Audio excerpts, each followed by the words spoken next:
Hey, Gemma, how have you been? It feels like it's been ages since we last caught up. Life has a way of keeping us busy, doesn't it?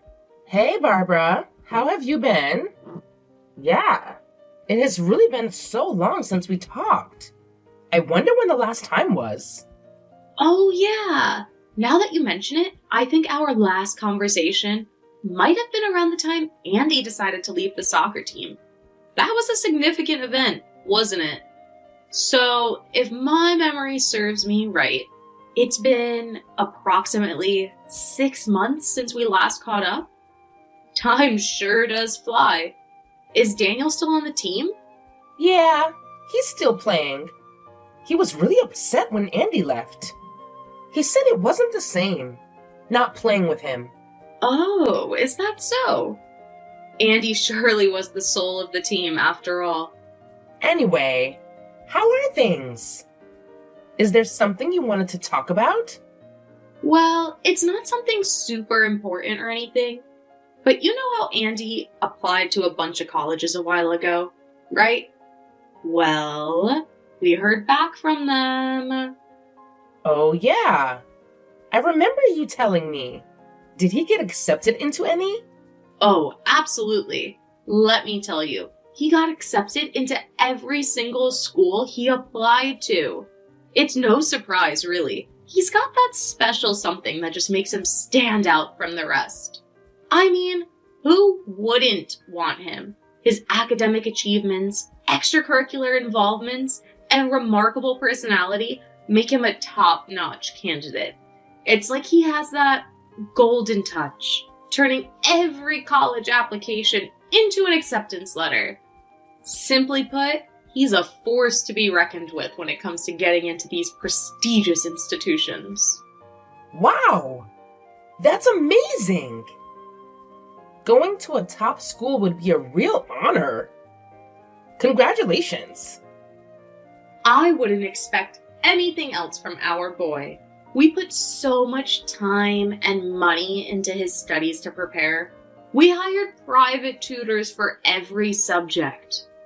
We made him study until past midnight every night. If he didn't get into any of those schools, I would have kicked him out of the house. Wow, I had no idea about that. It must have been really hard for him to study that much. For him, not at all. My husband and I were the ones who had it rough. We had to dig deep into our pockets to hire those top-notch tutors. Trust me, it was no small investment. Plus, I was always in the room while he was studying to make sure he was staying on task. So, you see, it wasn't a walk in the park for us. We poured our hearts and souls into our child's education, making sure they had every opportunity to succeed. It was way harder on us than it was for him. Oh, I'm sure that was a lot of work. But I guess in the end, he was the one that earned it, right? Oh, I'm sure all of this is a bit hard for you to comprehend. Daniel is just going to the local community college, isn't he? The mere thought of it is so hilarious, I can't help but burst into laughter. Well, that's his backup plan. He didn't really need to apply there.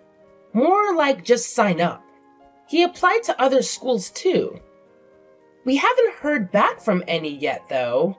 Oh, really? I wouldn't hold your breath, though.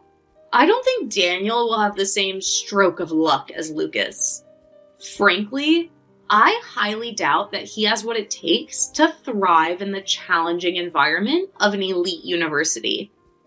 Unlike Andy, who was cut above the rest. I don't follow. What's that supposed to mean?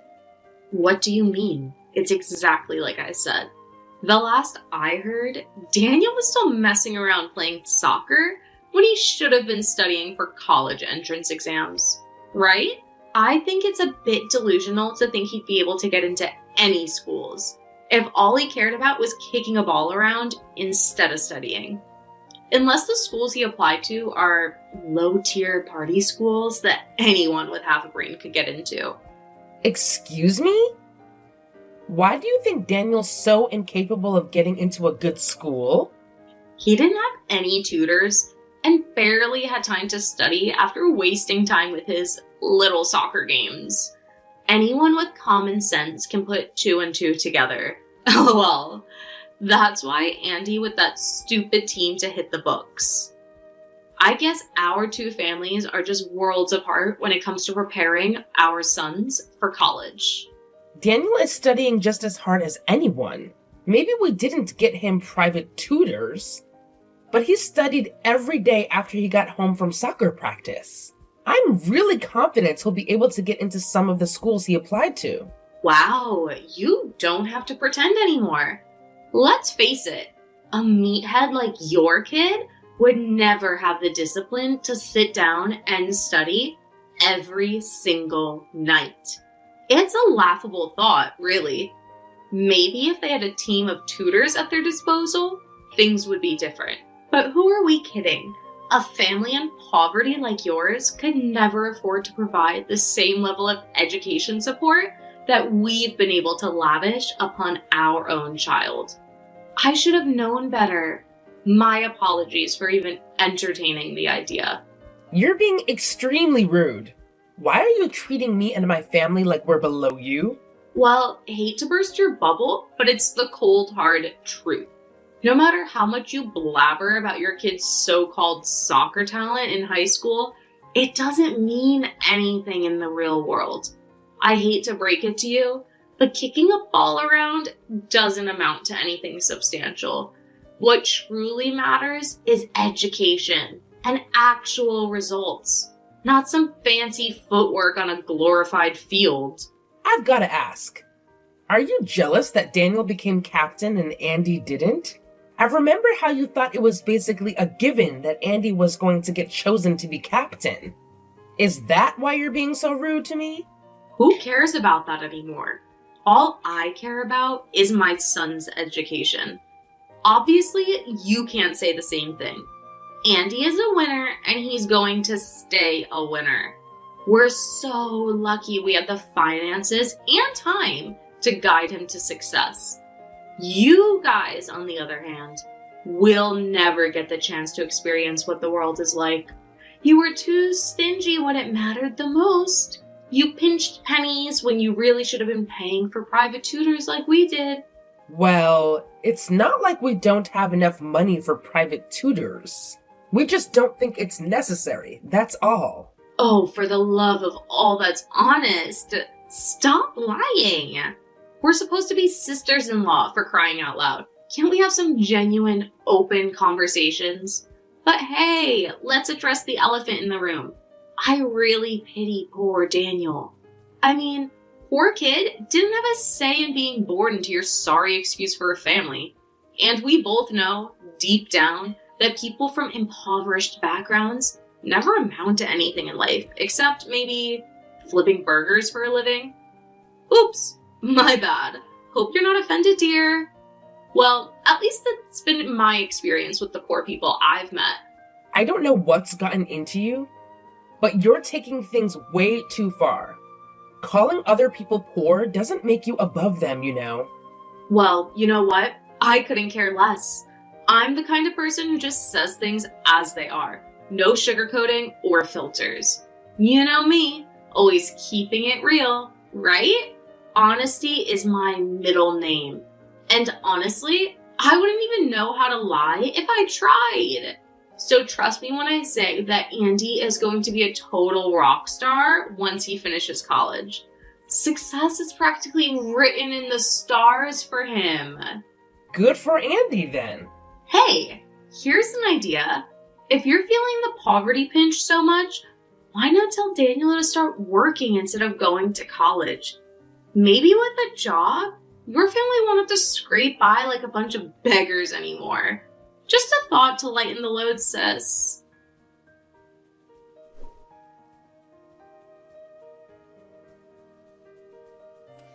Hey Gemma, what's up with the radio silence? You've been MIA on my messages lately. Are you super busy or what? Or were you purposely giving me the cold shoulder? Answer me. Hey, Barbara. Yeah, things have been pretty hectic for me lately. Been caught up in helping Daniel get ready for college. You know how it goes. My apologies for not being able to respond to your barrage of texts and calls. There just weren't enough hours in the day. Oh, so Daniel is heading off to a community college, huh? Well, color me impressed. Congratulations, I guess. I'm positively thrilled for him. You know what? I actually owe your son a big thank you. It's thanks to people like him, settling for mediocrity, that truly exceptional individuals like my son can shine even brighter. What a riot. Well, sorry to disappoint you with the truth, but Daniel is not heading to a community college. What? So what's the big plan for him then? Oh, hold on a second. Did he actually take my brilliant advice and opt for the sensible path of joining the workforce straight out of high school? Now that's what I call a smart move. Actually, the other day, when he opened the mail... What's in the mail? Oh, I know. Could it be that your inbox is flooded with reminders about those unpaid bills your family's dealing with? LOL. Talk about a tough situation. Well, you got it all wrong. It was an acceptance letter to Harvard. You're lying. Harvard? Your kid got into Harvard? My Andy. He didn't even get into Harvard. You know what?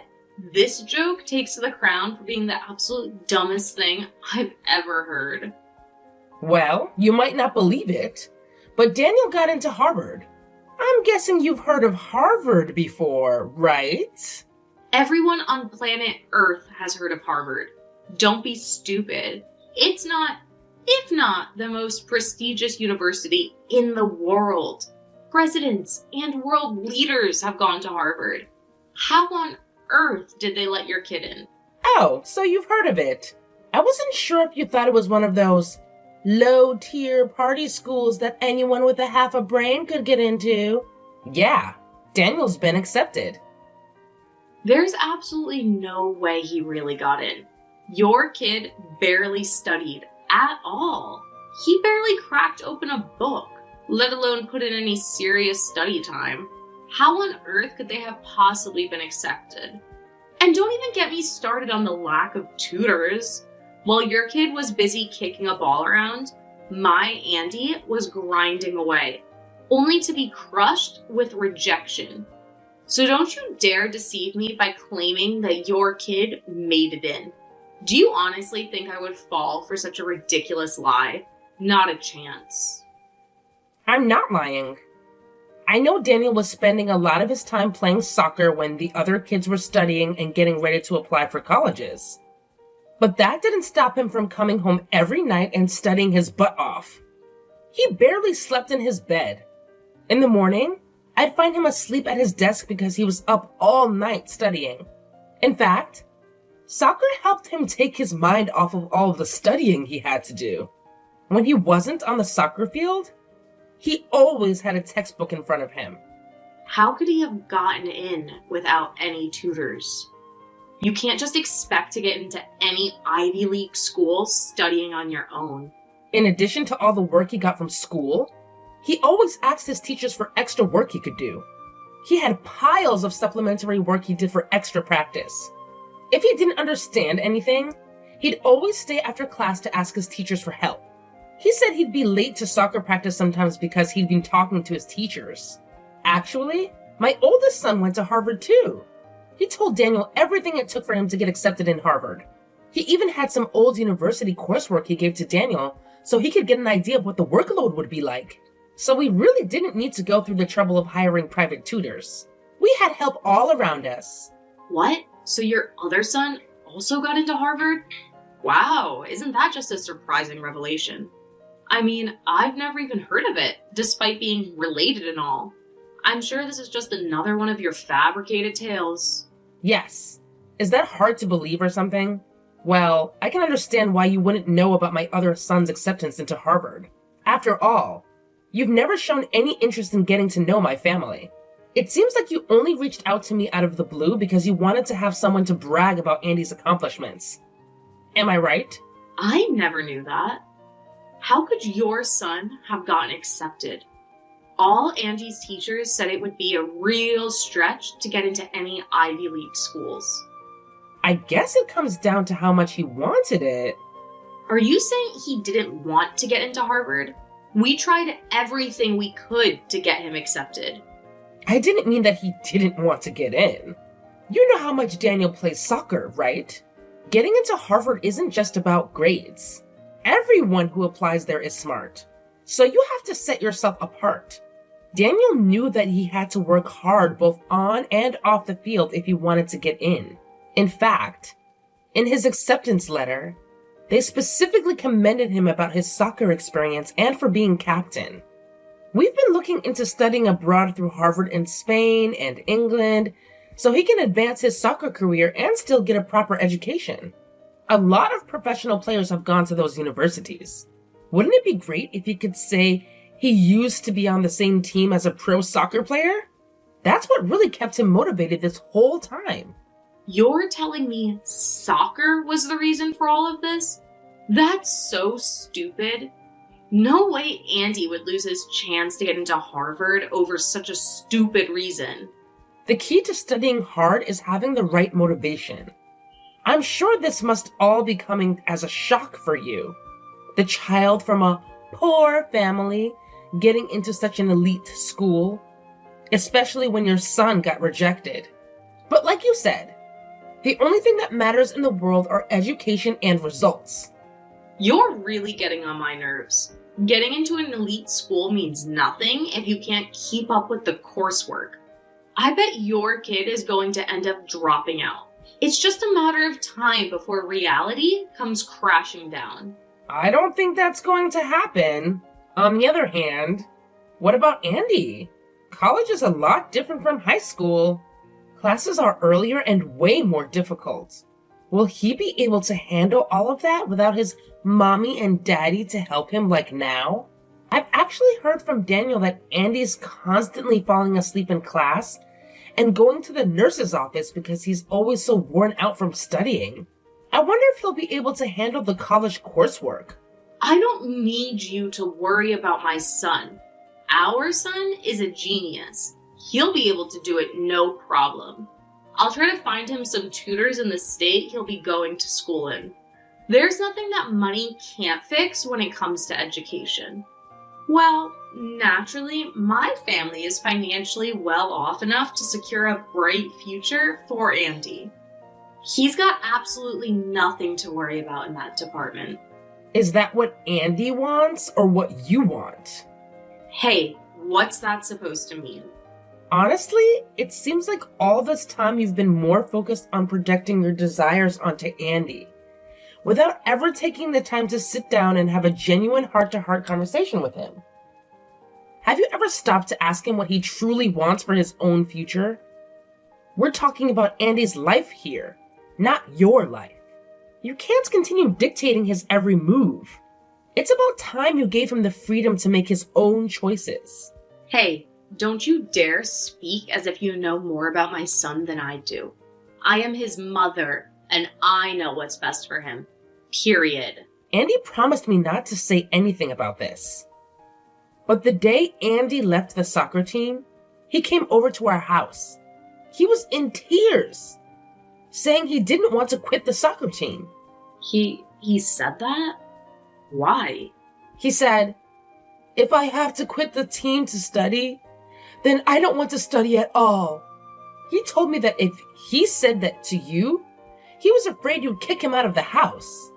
Although I could barely understand what he was saying since he was crying so hard.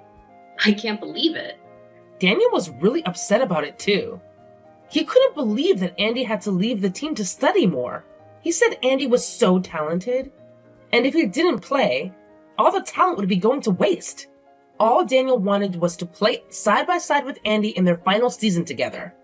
Well, I am at a loss for words. I didn't expect that my son would be so upset. I was only trying to scare him when I mentioned kicking him out of the house if he didn't study. I thought it would give him a push. Some motivation, you know? Barbara, I get it. I know you want the best for your son. But taking away their dreams and forcing them to do what you want is not the right way to go about it. Forcing him to study and not letting him do the things he wants? Do you really think that's what's best for him? Or are you using him as a way to lie to yourself and pretend like you're a caring mother? I would never. I do care about him, and I love him very much. Andy was falling asleep in class and going to the nurse because you forced him to study so much. You've been pushing him too hard. If something doesn't change, he's going to end up in the hospital. Is that what you want to happen? Well, of course not. Nothing's more important to me than Andy. That's what I thought. There's nothing more important than your own child. That's why you should listen to him and what he wants. Do what you can to make his dreams come true, not just your dreams for him to come true. Of course, education is important, but it's not all that's important. You need to give him more freedom to be the person he wants to be. I guess you're right. I apologized for the way I was speaking to you. You've opened my eyes a lot. I'll talk to Andy. I think that's the best thing to do. I'm really rooting for you two.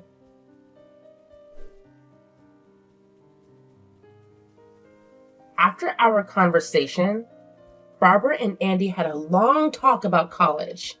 They ultimately concluded that it would be in Andy's best interest to turn down some of the acceptances from prestigious institutions in favor of a school that aligned more closely with his personal aspirations. And it seems like they made the right call. Andy is absolutely thriving in his newfound college life. He even joined a soccer team, reigniting his passion for the sport. When I shared this exciting news with Daniel, he felt an immense sense of relief, knowing that his cousin was living the life he truly wanted. Needless to say, I share that same relief. It's heartwarming to see Andy flourishing in an environment that suits him so well. And the most incredible thing of all is being able to witness the reunion of Andy and Daniel on the soccer field again. Barbara, in a surprising turn of events, seemed to have had a moment of realization. She took the initiative to personally apologize to me for all the hurtful things she had said in the past. It was a genuine act of remorse, and it meant a lot to me. We both agreed to let bygones be bygones and embrace a fresh start.